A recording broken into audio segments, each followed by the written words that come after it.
요한복음 1장 예수님의 신성, 로고스로 존재하셨던 그 하나님, 바로 그 창조주가 예수님이심을 선언하고 있습니다.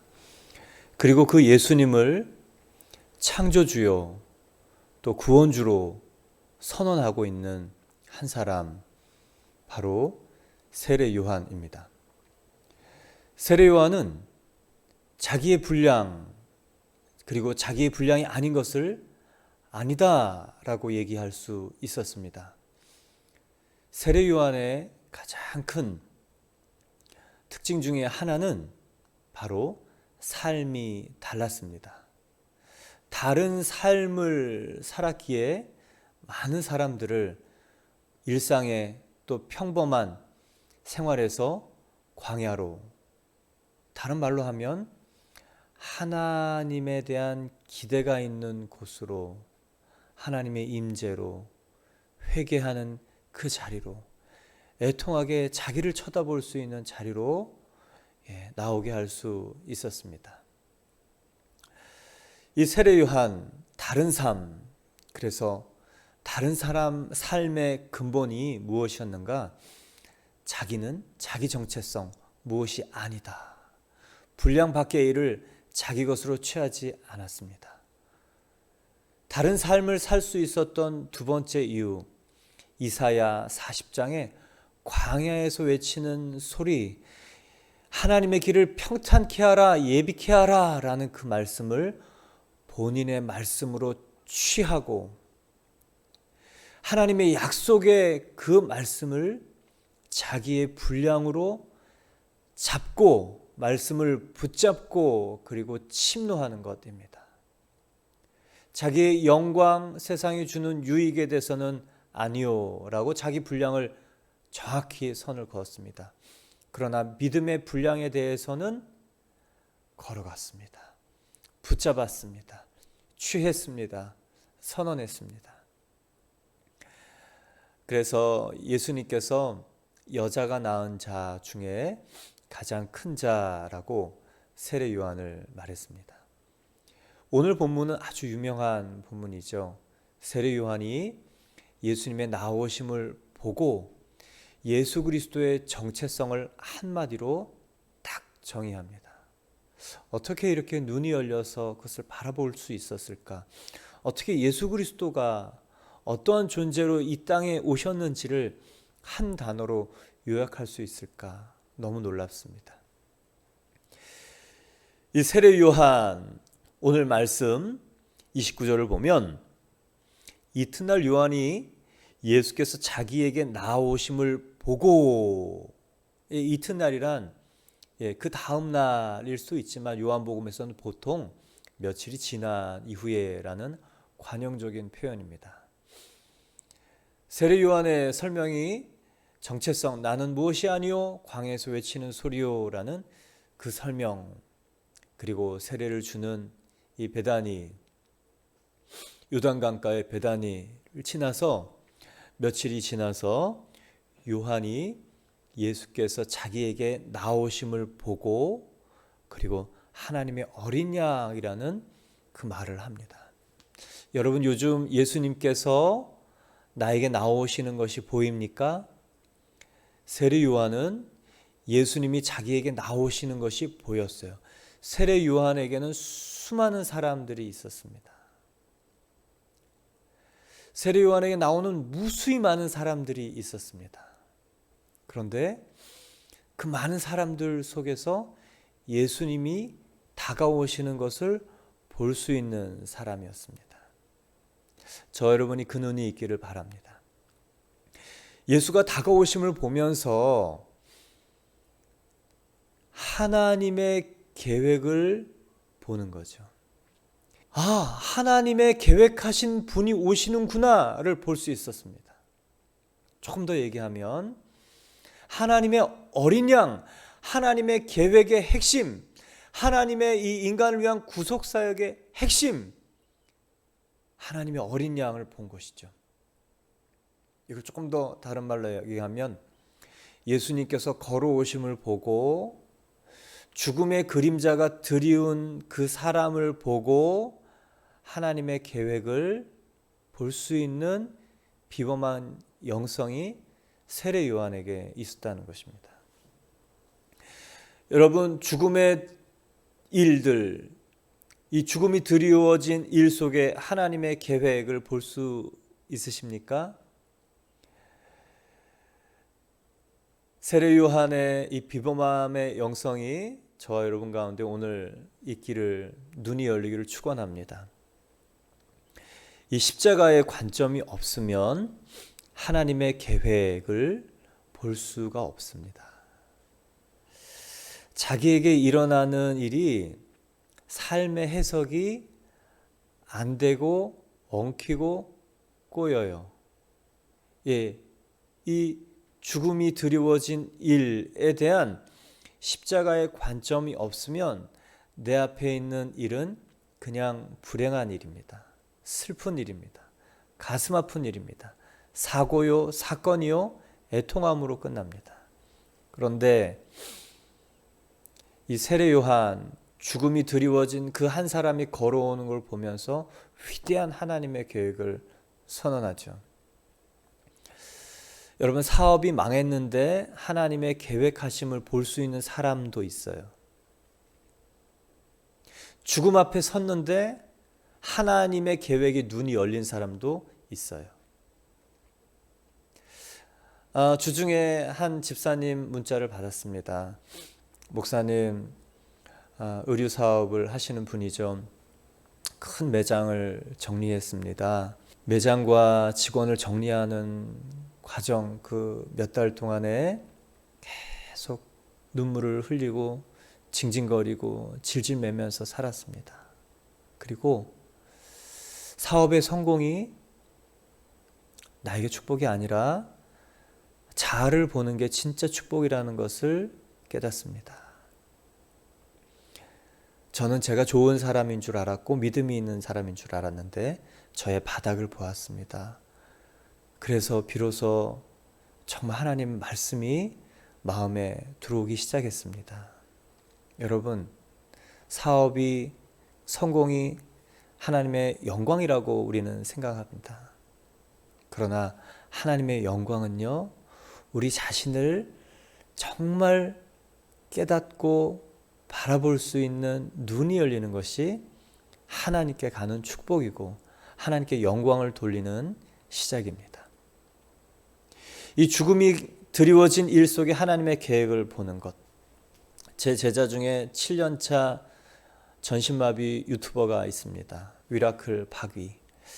중국 사역하다가 4년 전에 한국에 돌아와서 교회에서 휠체어를 탄 제자를 만났습니다. 제가 전도사 할 때 키도 크고 믿음도 좋고 서글서글하고 정말 얘는 나중에 뭐가 될까 궁금했던 그런 학생이었습니다. 근데 휠체어에 앉아 있는 것이죠. 목사님, 저 전신마비가 됐습니다. 정직원이 되는 날 파티를 하면서 술을 많이 마셨고 그리고 사고를 당했습니다. 제가 잘못한 것이죠. 근데 목사님, 저는 전신마비가 된 것이 저에게 정말 축복이었습니다. 하나님의 선물이었어요. 이렇게 얘기를 하는 제자를 보면서 그래, 네가 지금 당장의 사지가 불편하지만 넌 하나님의 기름 부어 사용하는 귀한 하나님의 메신저가 되겠다. 너는 사람들을 살리는 소망의 사람이 되겠다. 너한테는 진짜 기적이 일어나겠다. 그러더니 유튜브를 합니다. 요즘은 너무 바빠서 강연 다니느라 방송 찍느라 너무 바쁜 그 제자. 예전에는 저한테 목사님 이렇게 저렇게 스케줄을 물어보고 만나자라고 했는데 요즘은 제가 거꾸로 너 스케줄 괜찮냐. 여러분, 전신마비가 됐는데 하나님의 계획을 볼 수 있는 사람도 있어요.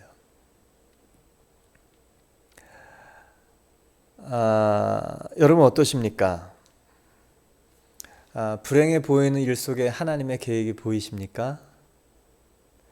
이 원치 않는 사고 속에 하나님의 일하심이 보입니까? 세례 요한의 비범한 영성은요, 이 죽음의 계획 속에 하나님의 일을 본 것입니다.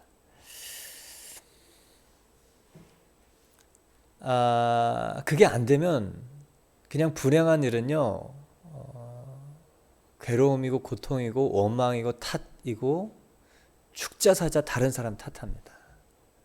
그게 안 되면 하나님 원망합니다. 1세대 출애굽 사람들, 이집트에서 탈출했어요. 그리고 출애굽기 14장에 하나님께서 그 사람들의 이 탈출 루트로 가라고 하신 곳이 어디냐면 출애굽 14장 1절에 보면 여호와께서 모세에게 말씀하여 이르시되 이스라엘 자손에게 명명하여 돌이켜 바다와 믹돌 사이에 비하히롯 앞 곧 바알스본 맞은편 바닷가에 장막을 치게 하라. 하나님이 그렇게 하신 거예요. 바닷가에 장막을 치게 하라. 뒤에는 바로의 군대가 추격하고 있습니다. 죽일 기세로.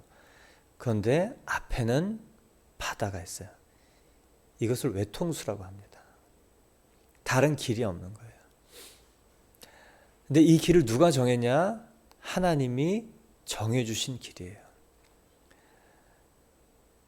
출애굽 1세대들이 어떻게 반응을 하냐면 11절에 애굽에 매장지가 없어서 우리를 여기로 끌어냈는가?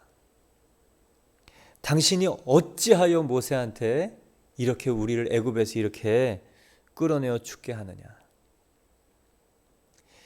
차라리 우리가 애굽 사람을 섬기는 게 낫다. 죽는 것보다 애굽 사람을 섬기는 게 낫다. 여러분, 그래서 죽었어요. 원망, 불평, 탓, 저주, 입에 거품을 물고 그러다가 광야에서 다 죽습니다. 믿음으로 시작했지만 사람을 다루어 가시는 하나님의 방법, 연단, 이게 이해가 안 되었기 때문에 보이는 대로 말하고 죽습니다.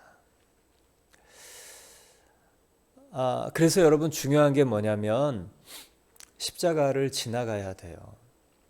십자가를 지나가야 우리 앞에 있는 일들에 대한 눈이 열립니다. 이거는 죽을 일이구나. 그런데 십자가를 지나간 사람은 거기서 부활이 보여요. 목사님은 어떻게 하면 십자가를 지나서 부활의 관점을 배울 수 있습니까? 자기 목숨을 드리면 종교적 체험, 신앙적 체험으로 그냥 직관적으로 십자가와 부활이 새겨지는 사람이 있습니다. 그건 십자가를 지나간 거예요. 그렇지 않은 사람도 십자가를 지나면 부활이 있다는 것을 믿고 삶 속에서 어려운 일을 당할 때 이 일 속에 하나님의 섭리와 계획이 있다. 이 일 속에 내가 십자가를 지나면 반드시 하나님의 일이 있음을 믿고 믿음으로 지나가고 순종하고 선포하는 경험들이 쌓이면서 이 십자가의 관점이 새겨지고 알아져서 부활을 볼 수 있는 사람이 있습니다. 종교적 체험을 통해서 한순간에 각인이 돼서 십자가의 그 일을 보면서 죽음의 일을 보면서 저주의 일을 같은 일을 보면서 불행한 일을 보면서 그 속에 하나님의 계획과 부활을 보는 사람도 있고 경험을 통해서 배우는 사람도 있습니다. 괜찮습니다. 어떻게든 괜찮습니다. 여러분은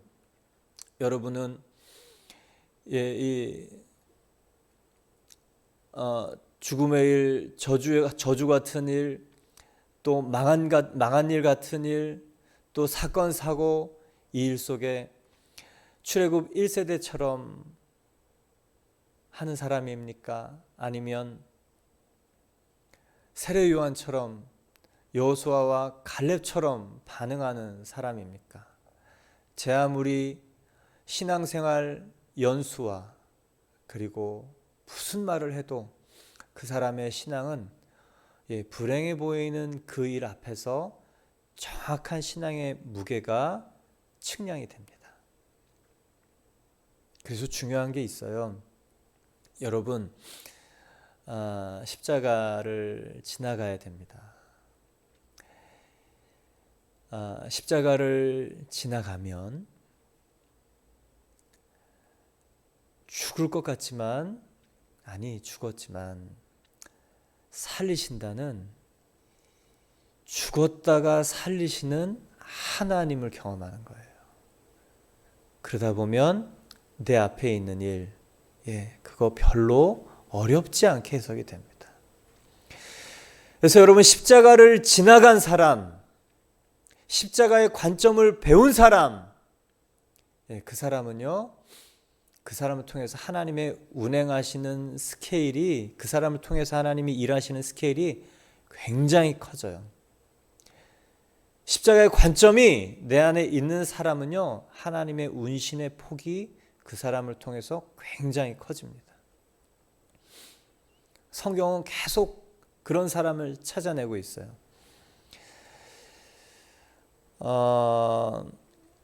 창세기 22장에 하나님께서 아브라함에게 독자 이삭을 십자가에 내놓으라. 물론 십자가는 아니죠. 이렇게 써 있어요. 이 일 후에 아브라함을 시험함으로, 하나님께서 아브라함을 시험함으로 그를 부르시되 아브라함아 아브라함아 내가 여기 있습니다. 그러니 하나님께서 이렇게 내 아들 사랑하는 독자 모리아 산에서 번제로 드리라. 만약에 여러분 이런 얘기를 들으시면 어떻게 하겠습니까? 하나님, 이러려고 아들 주셨습니까? 기껏 이게 하나님의 일입니까? 하나님 나한테 아들 주셔서 죽이시려고 하나님 하신 이게 하나님 일입니까? 이렇게 얘기할 수 있겠죠. 근데요, 하나님의 운신의 폭, 이 사람은요, 죽음과 삶이 지나간 사람이에요. 왜 그런지 아세요? 단산한 자신, 아브라함과 사라, 없는 것을 있는 것으로 만들어내시는 하나님, 죽음과 삶을 주관하신 그 하나님을 경험했기 때문에 그렇습니다. 그래서 죽음과 삶이 지나가지 않는 사람을 통해서 일하시는 부분은 굉장히 한정적이에요. 그냥 어려운 일 오면 세상 힘들어요. 온갖 연민은 다 가지고 있어요. 그러면 하나님 그 사람 통해서 일하실 수가 없어요. 그래서 중요한 것은 목숨을 드리는 산 제물로 십자가 앞에 자기가 드리는 이 십자가의 일이 먼저 있어야 됩니다. 근데 여러분, 그 십자가만으로는 자아가 다스려지지 않아요. 십자가를 지나간다는 것은요, 부활 앞에 선다는 것이에요. 부활 앞에 서면 자아가 다스려집니다. 십자가만으로는 자아가 이겨지지 않아요. 죽는 거예요. 그래서 부활이 중요한 이유, 부활을 경험해야 되는 이유, 부활이 나의 부활이어야 하는 이유, 부활의 생명이 나를 다스리게 하시기 때문에 그렇습니다. 여러분, 하나님이 저와 여러분의 운신의 폭을 넓혀서 사용하시려면 십자가에 머물면 안 돼요.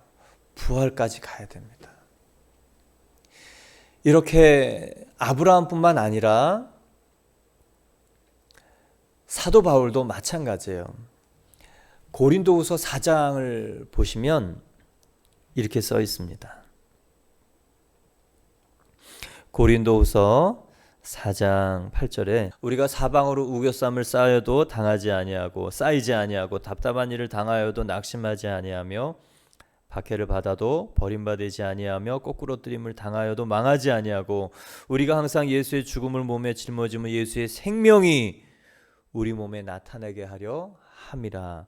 우리가 살아있는 자가 항상 예수를 위하여 죽음에 넘겨짐은 예수의 생명이 또한 우리 죽을 육체에 나타내게 하려 하심이라. 그런즉 사망은 우리 안에 역사하고 생명은 너희 안에 역사하느니라. 우겨쌈, 답답한 일, 박해받는 일, 거꾸로뜨림을 당하는 일이 생명이 나타나게 하는 프로세스의 과정인 것을 아는 사람이죠.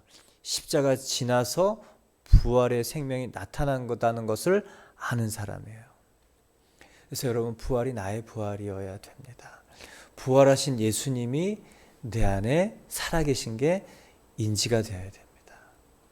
그러면요, 거꾸로뜨림을 당하는 일, 이 죽을 일, 뭐 정말 저주 같은 일, 또 박해받는 일, 이 죽음의 일이요, 이게 생명, 그 안에 담겨있는 생명의 일, 하나님의 계획이 보이는 겁니다.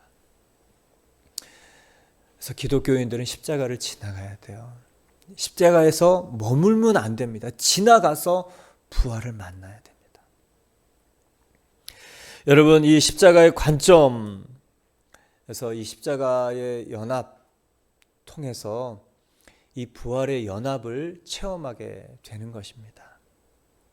오늘 십자가의 일로 다가오는 하나님의 이 계획, 불행해 보이는 사건 사고, 내가 원치 않는 그 일 속에 세례 요한의 이 비범함의 영성, 십자가의 관점이 우리 안에 새겨지기를 축원합니다.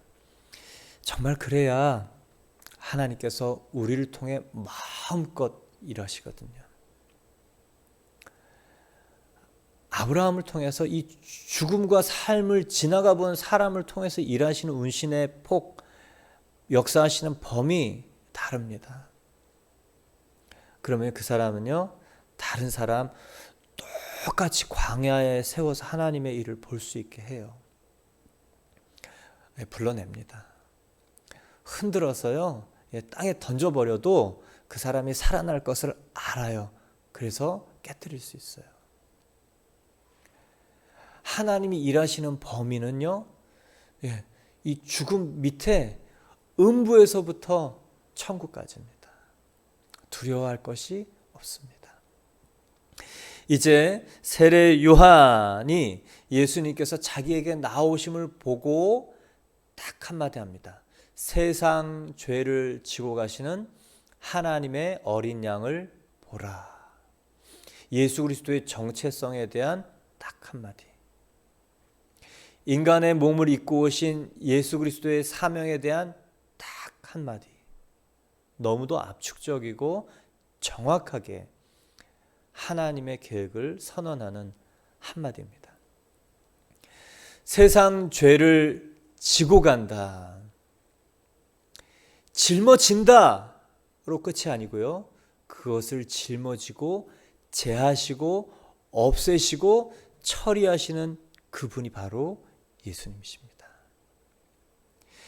이 죄, 세상의 모든 죄, 예수 그리스도의 그 어깨와 십자가에 얹어서 예수 그리스도께서 죽으심으로 그 죄를 해결하신다는 이 대속 양에 대한 예수님의 언급입니다. 근데 오늘 중요한 단어가요, 하나님의 어린 양이라는 단어입니다. 세상 죄를 지고 가시는, 세상 모든 죄를 처리하시는 예수님. 그런데요, 하나님의 어린 양이에요. 사람의 어린 양과 대별되는 하나님의 어린 양입니다. 사람의 어린 양은요, 계속 준비해야 됩니다. 죄를 지을 때마다 준비해야 됩니다. 근데 하나님의 어린 양은 다릅니다. 하나님이 이스라엘 백성에게 말씀하신 그 어린 양에 대한 큰 특징은 두 가지로 이스라엘 백성들에게 각인되어 있습니다. 출애굽 마지막 장자 재앙, 이 어린 양의 피를 문의 기둥과 문설주에 바르면 죽음의 사자가 넘어가서 그 집안에 몇 명이 있던 어떤 사람이든 그 믿음의 행동, 순종의 행동, 어린 양의 피를 바르는 그 행동을 통해서 죽음이 면해진다는 것, 그것이 어린 양에 대한 이스라엘 백성들의 첫 번째 각인된 사건이죠. 또 하나, 모든 이스라엘 백성들은 죄를 지을 때마다 죄에 대한 죽음, 그것이 바로 번제, 어린 양입니다. 내가 죽어야 되는 존재이구나를 깨닫고 어린 양을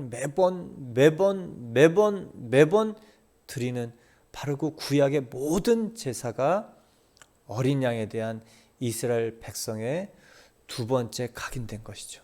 그것은 무엇입니까? 이스라엘 백성 죄인이다. 하나님을 떠나간 모든 사람은 죄인이다. 그래서 사람들이 준비한 어린 양은요, 매번 준비합니다. 그런데 하나님의 어린 양, 이것은 무슨 뜻입니까? 하나님이 준비하시는 어린 양. 창세기 22장에 하나님이 아브라함에게 이삭을 번제로 드리라고 얘기합니다. 그래서 3일 길을 가죠. 그리고 어느 길까지 종과 함께 가다가 두 종을 세워놓고 아들 이삭에게 나무를 들라, 번제할 나무를 들라 그러고 아브라함은 칼과 불을 들고 갑니다. 그러면서 이렇게 얘기하죠. 우리가 번제하고 우리가 돌아오리라. 아브라함의 믿음은 너무 놀라워요. 우리가 함께 돌아오리라. 이삭을 번제로 드리라 그랬는데 번제 후에 같이 돌아올 거라는 거죠.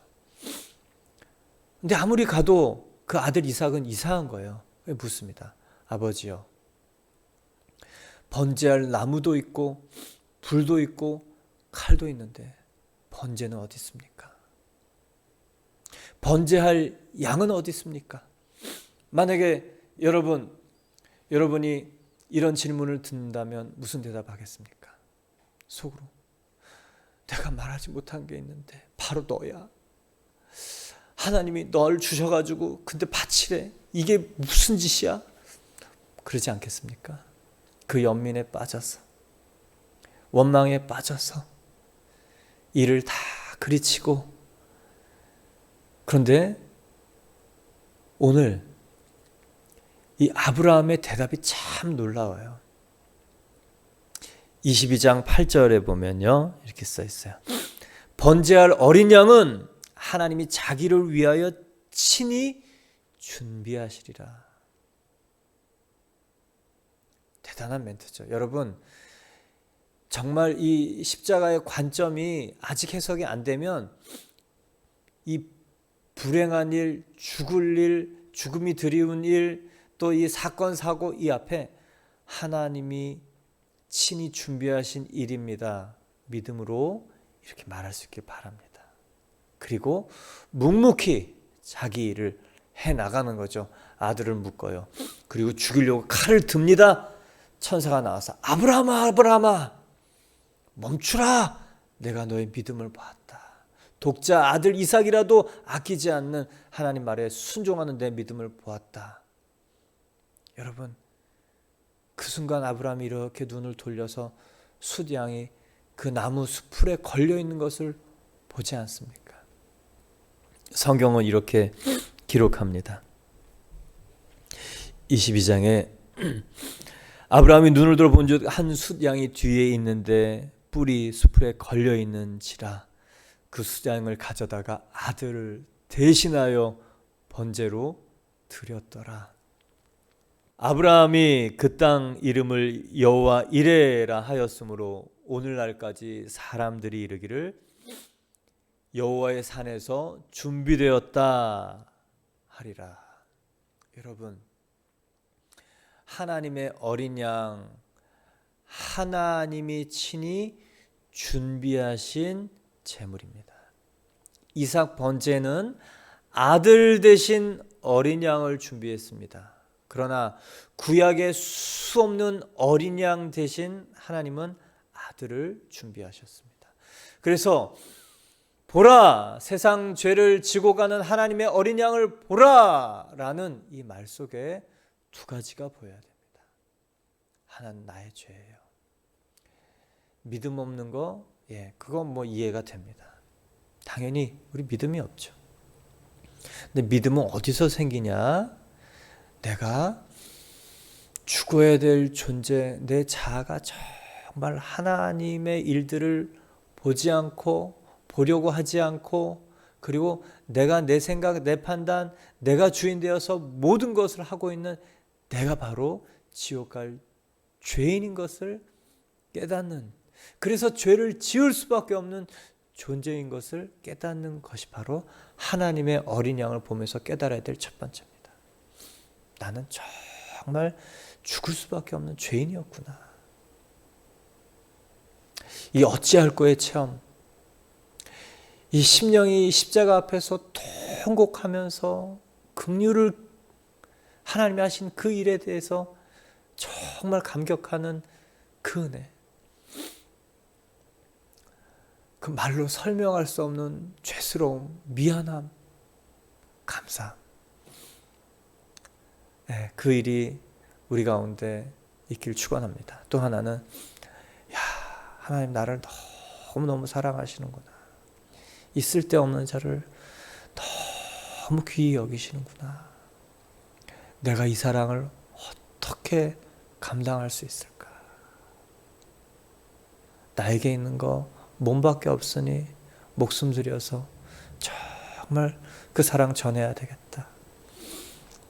사랑하는 성도 여러분, 하나님의 어린 양 친히 하나님이 준비하셨습니다. 그래서 구약은요, 양에 대한 계속적인 그 상징이 한 곳으로 집중이 됩니다. 바로 이 예수 그리스도이죠. 그래서 예수 그리스도를 만나는 사람마다 이 생명의 눈이 열립니다. 부활의 눈이 열립니다. 하나님의 계획이 보입니다. 하나님이 일하실 수 있도록 목숨도 내어놓아서 하나님이 정말 마음껏 일하실 수 있도록 기쁘게 감사함으로 기꺼이 하나님의 일에 동참하는 하나님의 동역자가 되는 것이죠. 그 축복이 우리에게 열려 있습니다. 오늘 저 여러분이 세례 요한의 이 비범한 영성, 예수 그리스도의 이 죽음과 부활을 마음에 깊이 삶 속에서 발견하는 저와 여러분 되기를 축원합니다. 함께 기도드리겠습니다.